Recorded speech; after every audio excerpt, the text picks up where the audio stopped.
They said Filipino English would never be taken seriously, that it would stay small, hidden in the islands, never heard on the world stage. But today, that same voice is quietly shaping how millions of people, including Americans, speak, watch, and even learn English every single day. You might not notice it right away, but the influence is everywhere. In TV newsrooms, on social media, and even in AI voices, there's a familiar tone. Calm, clear, confident, and warm. The kind of sound that feels natural, trustworthy, and easy to listen to. That sound comes from the Philippines, and somehow it's becoming the new voice of global communication. But how did that happen? How did a way of speaking born in Southeast Asia end up guiding how America talks to the world? Let's find out. It all started more than 100 years ago, with a story most people have forgotten. When the United States colonized the Philippines in the early 1900s, they didn't just bring soldiers, they brought their language. American teachers built schools all across the islands. They taught English not just as a subject, but as a way of thinking, of connecting, of being part of something bigger. The goal was simple: help Filipinos communicate directly with Americans. But the result was far greater than anyone expected. Within just a few generations, the Philippines became one of the most English-fluent countries in the world. But here's the twist. Filipinos didn't just copy American English, they made it their own. Their English carried rhythm, clarity, and warmth. It sounded polite but confident, professional but still friendly. It had something rare: sincerity. And in a fast-moving world where communication is everything, sincerity and clarity are power. That's when Filipino English started to catch the world's attention.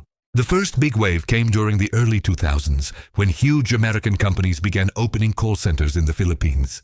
They expected it to be cheap labor. What they didn't expect was that American customers would prefer talking to Filipino agents. Why? Because they didn't just speak English. They connected through it. Their voices were calm, respectful, and easy to understand. They made customers feel heard and valued. And soon, big companies realized something. The Filipino sound wasn't just good for customer service. It was perfect for communication itself. The kind of sound you'd want in your radio, your news anchor, or your favorite online teacher. As time went on, the Philippines became the center of voice-based jobs. Call centers grew fast, but so did something else. The country's reputation for having one of the clearest, friendliest ways of speaking English in the world. Soon, radio hosts, online teachers, and even American podcasters started working with Filipino voice artists. Why? Because they had something special. A voice that sounded global, neutral, and real. Not too strong, not too flat, just right. That's how Filipino English started entering American media. Quietly and through admiration. It wasn't forced. It was earned. Turn on an American news channel today, and you might notice something familiar. The way some anchors speak. Their calm pacing, smooth tone, and clear pronunciation sounds different from the past. Listen closely to words like schedule, research, or data. They now have a rhythm that feels Filipino. Even anchors who have never been to the Philippines are slowly picking up that balanced, smooth tone. Why? Because it works. In the media world, voices that reach everyone, no matter their background, are the most powerful. And Filipino English does exactly that. But the influence doesn't stop with news anchors. Tech companies that build AI voice assistants, like the ones you hear on your phone or computer, are using Filipino English too. They use it to train their systems because it's so clear and neutral. It sounds friendly to both Western and Asian ears. That means even when you hear an American-sounding AI reading the news, part of what you're hearing might be shaped by Filipino English, by the rhythm, pronunciation, and tone of real Filipino speakers. It's amazing when you think about it. A voice that started in classrooms across the Philippines is now shaping how billions of people hear information through technology. And here's the best part. This influence didn't come through power or politics. It came through kindness, skill, and the way people naturally speak. The world didn't even realize it was happening. But the Filipino voice was slowly becoming the world's favorite sound for trust and clarity. Today, more and more people in American media are starting to notice something. When audiences trust a voice, they don't care where it comes from. They care how it makes them feel. That's why so many producers now prefer voices that sound clear, respectful, and warm. And guess which accent fits that perfectly? Filipino English. It's smooth and modern. It doesn't sound too British or too Southern. It feels professional, friendly, and balanced. Exactly what big media companies want. In fact, some voice coaches in the US now teach their students how to speak in a neutral global accent. And without realizing it, they're teaching something that sounds almost exactly like Filipino English. This shift is powerful. It means the Philippines is no longer just following the world's English trends. It's leading them. And it's not just about accents, it's about representation. Many Filipino journalists are now working in American newsrooms, on air and behind the scenes. Their success proves one important truth: clarity beats bias. Audiences don't care what country you're from as long as you speak with honesty, emotion, and heart. Filipino anchors bring all of that and more. They've turned what was once seen as a foreign accent into something respected and admired. That's the quiet revolution. No protests, no speeches, just millions of clear, kind voices being heard around the world. But why do people connect so deeply with Filipino English? It's because it carries something more than just grammar and pronunciation. It carries energy. The Filipino way of speaking shows respect. It's never rushed or harsh. It's calm, caring, and full of understanding. When you hear it, you don't just hear words. You feel warmth and trust. And in today's world, where people are losing faith in media and online voices, that kind of trust means everything. That's why so many American YouTubers, TikTok creators, and advertisers now hire Filipino voice artists for their videos. They've discovered what call center executives knew years ago. The Filipino voice sells, not because it's fancy, but because it's human.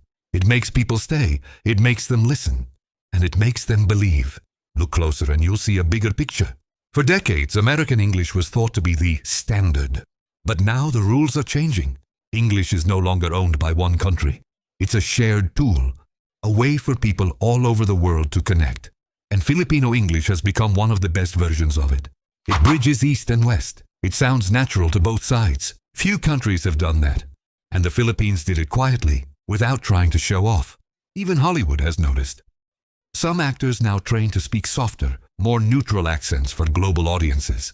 And the patterns they use, calm pacing, friendly tone, clear pronunciation, are very similar to Filipino English.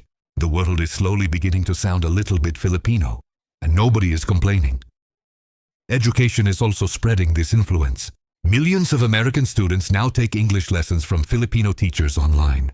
These students learn to speak clearly, politely, and confidently.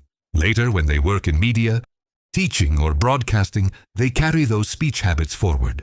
Step by step, generation by generation, Filipino English spreads.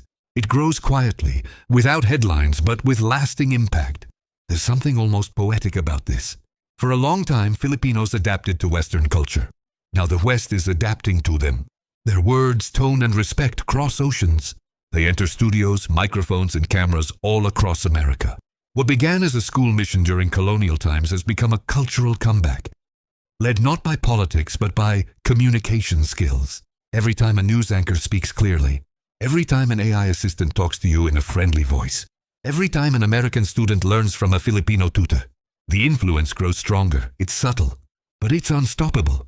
So next time you watch the news in New York, Los Angeles, or anywhere in between, listen carefully. You might notice a rhythm that feels familiar, a balance of warmth and authority. That's Filipino English behind the scenes, shaping how the world communicates. The rise of Filipino English isn't just about accent or pronunciation. It's about identity. It's about speaking with respect, clarity, and heart. The Philippines didn't force the world to listen. The world came looking for their voice because it works. It builds bridges instead of walls. In a world that often feels divided, a voice can bring people closer together. Millions of news channels across America now use Filipino English, often without realizing it. And maybe that's the most beautiful part. The Philippines didn't need to shout to be heard. Their voice traveled naturally, through kindness, skill, and the way people speak. Now it's part of global media forever. Every time an anchor delivers the news clearly and warmly. Every time an AI assistant speaks in a friendly tone. Every time a student learns English from a Filipino teacher. The influence grows. Filipino English shows the power of connection. It proves that good communication isn't about perfect grammar. It's about speaking with heart. That's why millions of newsrooms across America embrace it. It's the sound of respect, clarity, and confidence. The sound quietly changing the world, one broadcast at a time. So wherever you are, Manila, New York, or anywhere in between, remember this. Your voice matters. It can cross borders, shape conversations, and help the world listen better. Filipino English is more than an accent. It's a symbol of how kindness, clarity, and professionalism can become global influence. And that's the story of a quiet revolution, a voice from the islands that now speaks to the world.